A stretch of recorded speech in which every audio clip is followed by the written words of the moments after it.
Good morning, pre-cal babies. Several of you wanted me to go over the review for the higher order polynomials unit. So I'm just going to work 2 or 3 of the important ones for you, and I need you to understand that the review is harder than the test.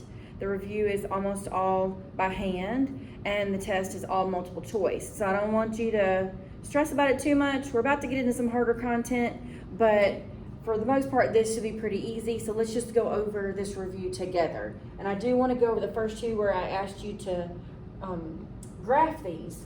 The first thing I want you to do is list your end behavior.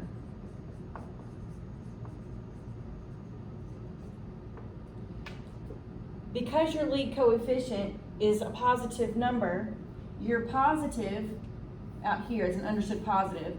That describes your right-hand behavior. So this thing rises right. Now we got to decide what happens on the left-hand side. The left-hand side is determined by the highest power. If the highest power is even, they're equal, even, equal. And if it's odd, they're opposite, odd, opposite. So it's an even number, which means we're doing equal, and equal to rise is rise. So it also rises left.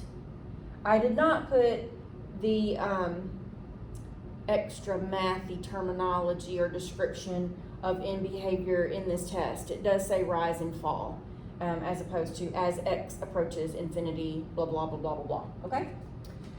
Let's see. The next thing we're gonna do is look at our possible roots. That's where the rational root theorem helped us as a filter to determine where to start in our synthetic division box. So we're going to take things that multiply to give us our constant and divide that by things that multiply to give us our lead coefficient. So I want things that multiply to give me 9 over things that multiply to give me 2. Things that multiply to give me 9 over 2. Well, things that multiply to give me 9 would be 1 and 9 and 3 times 3. On the bottom, I'd have 1 and 2. But now we have to share every number up top with every number on the bottom. So for me, it's easy to go ahead and erase part of this. But on your paper, if it helps you, cover up the numbers on the bottom except for the one you're using. For example, I'm going to share everything with the number 1 first. So I'm going to erase that too.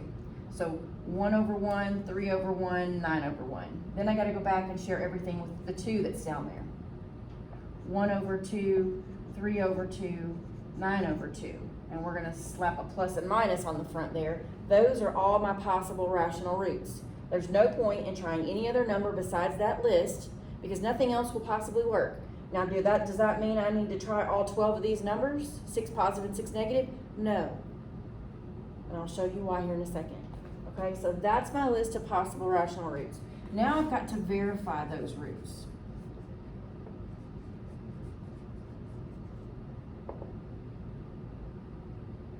I gotta pick one. It doesn't matter to me which one you pick, let's pick a 1. How about that? And I'm going to do the work for that right over here so I don't have to keep erasing. So I'm just going to try 1 first and put it in the box. And then I'm going to use my coefficients 2, negative 13, 29, negative 27, and positive 9. And this is an x to the 4th polynomial. I like to keep track of that. 2. 1 times 2 is 2, and add. 1 times negative 11 is negative 11, and add. 18. Oh, that worked. That was handy, wasn't it? So positive 1 is a root. So x equals 1. Now, here's where a lot of students want to try another number and they want to go back and start all over again from that original line. Don't do that. You are creating so much work for yourself, especially when there's multiplicities. It makes it very difficult. Don't do that. I started with an x to the 4th. I was able to pull out a root, which means I'm factoring something out, and that means that my polynomial reduces by 1. So my x to the 4th is now x to the 3rd. use this new shorter line of numbers for your next part of synthetic division. What do we want to try now? Maybe a 3. So now I'm going to put a 3 in the box.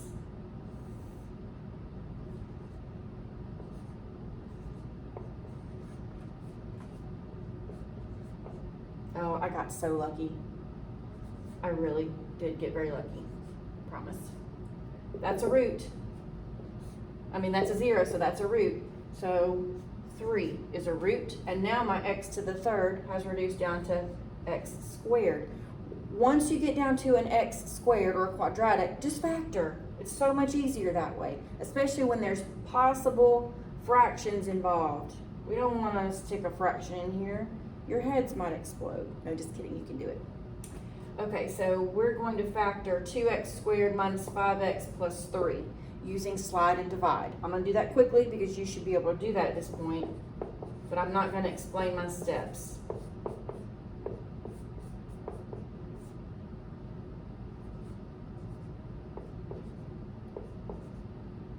Okay, so we've factored. I'm not going to make this nice and pretty and proper and do the bottoms up because I just want to solve for this root because I'm going to set this equal to 0.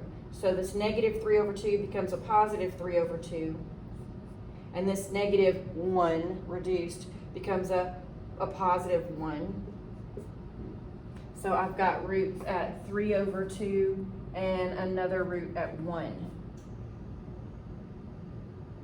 So this means that I've got roots, if I'm going to write this properly, at 1 multiplicity 2, meaning 1 happens twice, 3, and 3 over 2. And then the last little piece is your y-intercept. To find a y-intercept, no matter the function, you plug 0 in for x. When I do that, 0, 0, 0, 0, I get 9. There's my grocery list for graphing.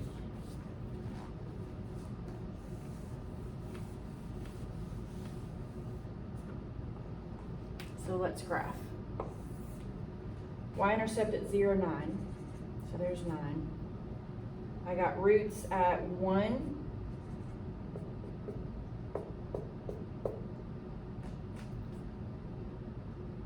3,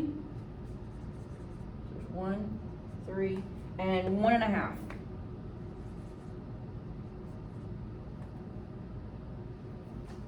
It rises right, so go to your far right, let it rise. It rises left, go to your far left, let it rise, and we know it has to pass through that y-intercept there. And then we got to figure out what happens in between here.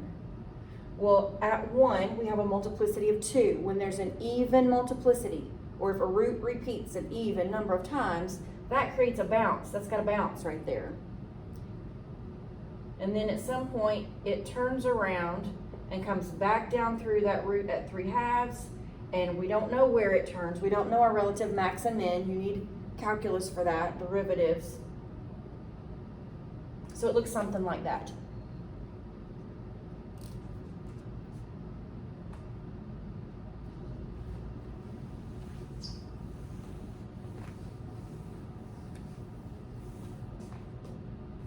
Okay, let's try this second one. In behavior again. Positive means rises to the right. Odd means opposite, so falls left. Possible roots. Constant over coefficient. There is no constant in this one, is there? Oh, it's a 2x. So that causes me to pause a second because our only option can't be a root of 0. We know we should have 5 total roots because our highest power is 5, and it's not logical to think that 0 would be the only one. So that tells me that maybe I can go in there and pull something out ahead of time. Every one of those factors or terms has an x in common, so I'm going to take out an x.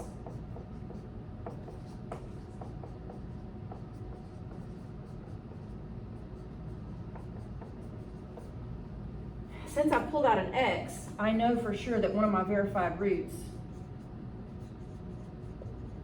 is 0. Because when we take all of our factors and set them equal to 0 to solve for our roots, we get x equals 0. Great, and now we're down to an x to the fourth. Now we also have a constant of 2, so plus or minus 1 and 2 over things that multiply to give me 6, 1 and 6, 2 and 3. And now let's make our list from that. 1 over 1, 2 over 1. 1 over 2, 2 over 2 is 1. It's already there. Don't write it down again. 1 over 3, 2 over 3. 1 over 6, 2 over 6. 2 over 6 reduces to 1/3. I don't have to list that again. And there's my possible list.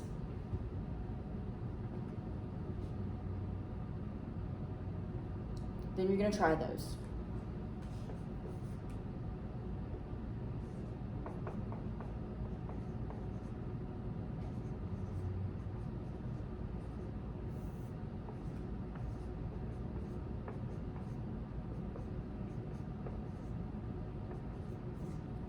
One's a root.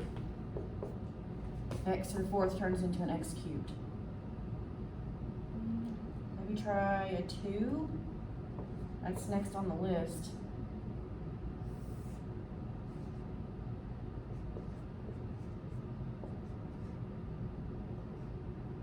It's usually not that easy. There's usually a roadblock.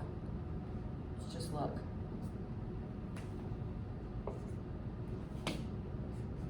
Now I'm down to an x squared. Factor.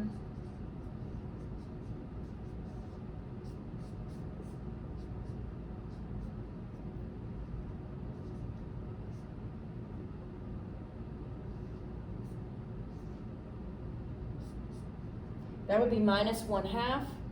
So my root is a positive 1/2. This would be minus 1/3. So my root is a positive 1/3.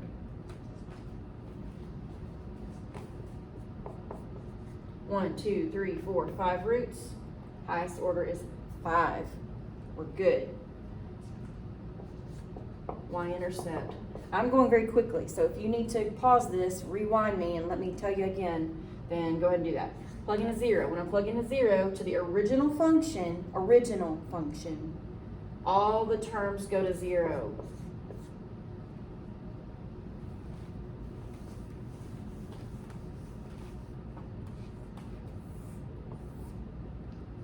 Y-intercept at 0, 0. Roots at 0, 1, 2, 1/2, 1/3. Let me fix that scale.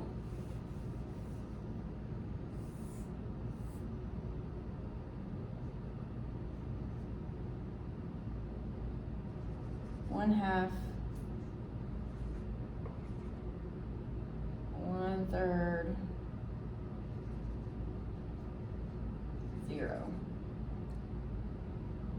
Rises right, falls left.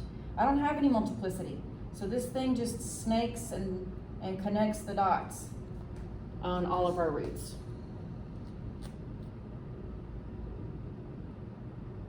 And then I would like to talk about the inequality.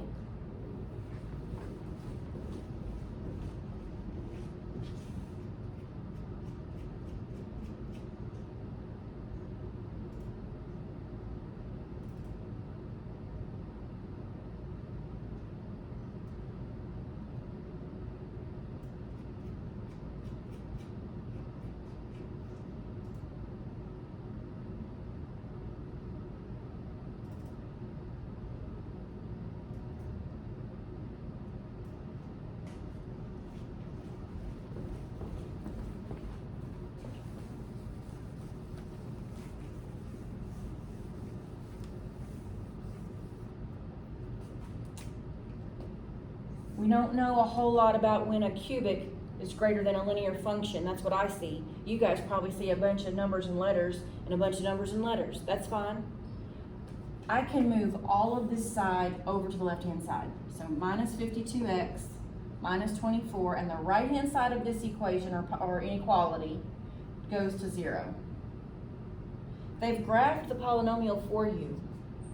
I want to know, when is this polynomial, for what values of x, does the output give me something bigger than 0. So I want everywhere the graph is bigger than 0. You have to tell that story on a timeline of the x-axis.